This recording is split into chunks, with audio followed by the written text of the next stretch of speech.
શ્રી વિષ્ણુ સહસ્ત્ર નામનો પાઠ અંત વિનાના હજારો સ્વરૂપવાળા હજારો ચરણ મસ્તક સાથળ અને બાહુવાળા પરમાત્માને નમસ્કાર હો.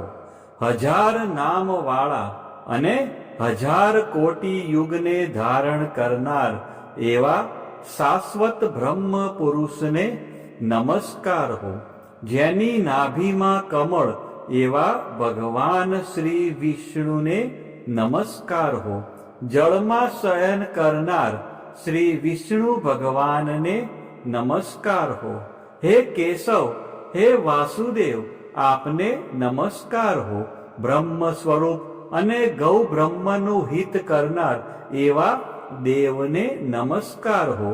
જગતનું હિત કરનાર શ્રી કૃષ્ણને નમસ્કાર હો.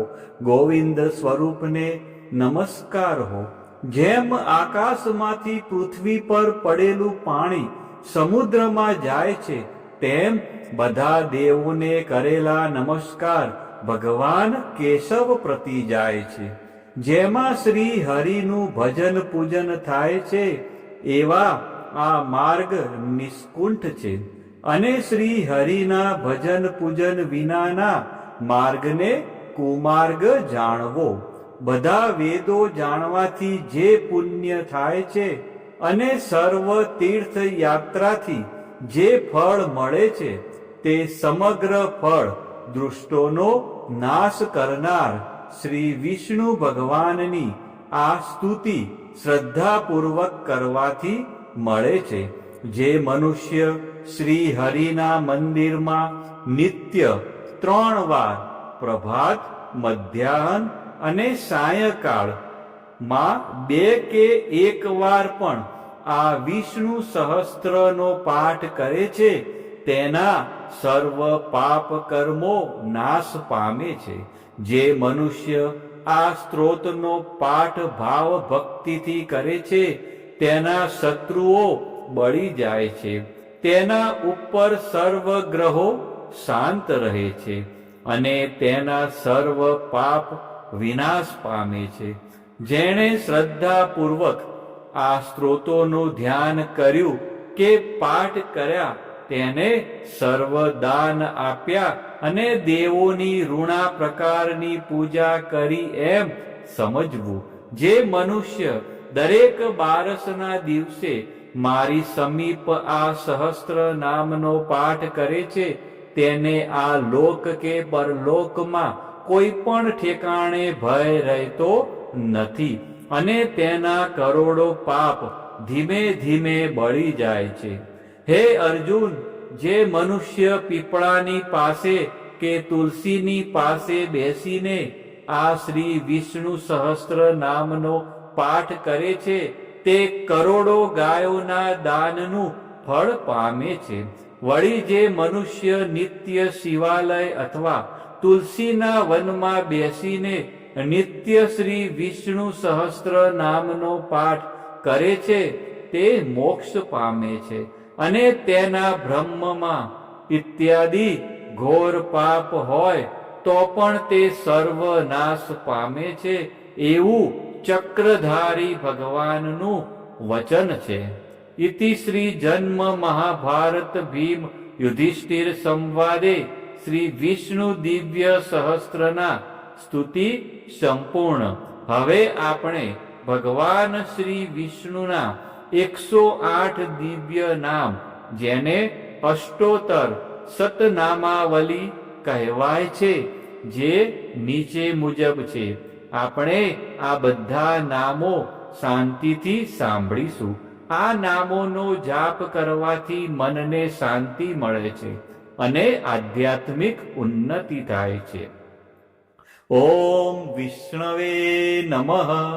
ઓમ વિશ્વરૂપાય નમઃ. ઓમ પદ્મનાભાય નમઃ. ઓમ પ્રજાપતયે નમઃ. ઓમ ઋષિકેશાય નમઃ. ઓમ પદ્મનાભાય નમઃ. ઓમ માધવાય નમઃ. ॐ जनार्दनाय नमः ॐ गोविन्दाय नमः ॐ त्रिविक्रमाय नमः ॐ श्रीधराय नमः ॐ केशवाय नमः ॐ पुरुषोत्तमाय नमः ॐ दामोदराय नमः ॐ अच्युताय नमः ॐ साणङ्गपाणये नमः ॐ उपेन्द्राय नमः ॐ इन्द्राय नमः ॐ वामनाय नमः ॐ वैकुण्ठाय नमः ॐ जिष्णवे नमः ॐ दैत्यान्तकाय नमः ॐ भूतभद्रे नमः ॐ बलिध्वंसिने नमः ॐ सर्वदेवाय नमः ॐ चतुर्भुजाय नमः ॐ गदाधराय नमः ॐ चक्रपाणये नमः ॐ पङ्कजाय नमः ॐ पीताम्बरधराय नमः ॐ श्रीवत्सकाय नमः ॐ पद्मपाणये नमः ॐ वनमालिने नमः ॐ पद्माक्षाय नमः ॐ गरुडध्वजाय नमः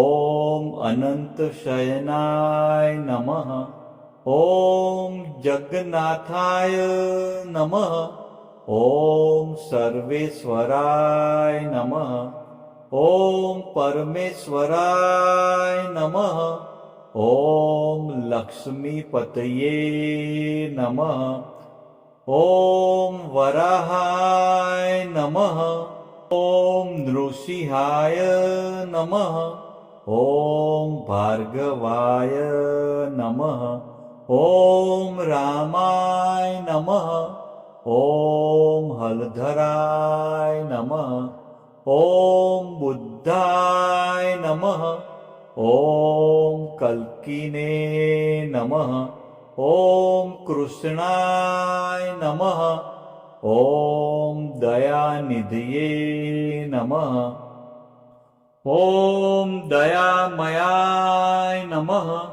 ॐ ज्ञानेश्वराय नमः ॐ विश्वकर्मणे नमः ॐ सच्चिदानन्दाय नमः ॐ निर्गुणाय नमः ॐ सगुणाय नमः ॐ सर्व आत्मने नमः ॐ अन्तर्यामिने नमः ॐ कमलाक्षाय नमः ॐ मुकुन्दाय नमः ॐ मुरलीधराय नमः ॐ पीताम्बरधराय नमः ॐ गोपालकाय नमः ॐ गोपीवल्लभाय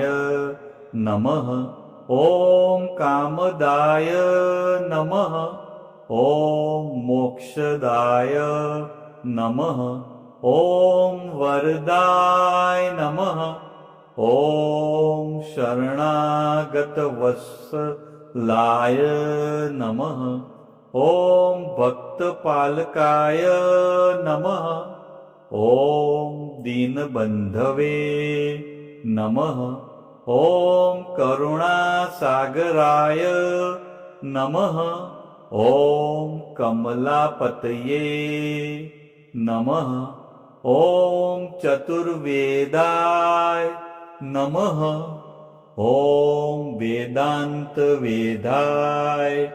नमः ॐ यज्ञेश्वराय नमः ॐ धर्मध्यक्षाय नमः। ॐ विश्वतोमुखाय नमः। ॐ सहस्रशीर्षाय नमः। ॐ सहस्रसाक्षाय नमः। ॐ सहस्रपाटे नमः। ॐ परायणाय नमः। ॐ परब्रह्मणे नमः। ॐ परमात्मने नमः। ॐ अनादिनिधनाय नमः। ॐ अजाय नमः। ॐ शाश्वताय नमः। ॐ अव्ययाय नमः। ॐ पुरुषाय नमः। ॐ प्राणाय नमः। ॐ प्रणवाय नमः। ॐ ओमकाराय नमः। ॐ सत्याय नमः। ॐ ज्ञानाय नमः। ॐ विभवे नमः। ॐ प्रभवे नमः। ॐ ईशनाय नमः। ॐ महेश्वराय नमः। ॐ रुद्राय नमः। ॐ शिवाय नमः। ॐ कालाय नमः। ॐ मृत्युंजयाय नमः। ॐ अमृताय नमः। ॐ सर्वज्ञाय नमः। ॐ सर्वावस्थाय नमः। ॐ सनातनाय नमः। ॐ सर्वव्यापिने नमः। ॐ अनन्तरूपाय नमः। ॐ भगवते नमः। ॐ વિષ્ણવે નમઃ। આજ પ્રમાણે રોજ સવાર, બપોર અને સાયંકાળે એમ 3 વખત શ્રી વિષ્ણુ ભગવાનનો પાઠ અવશ્ય સાંભળવો. ઓમ નમો ભગવતે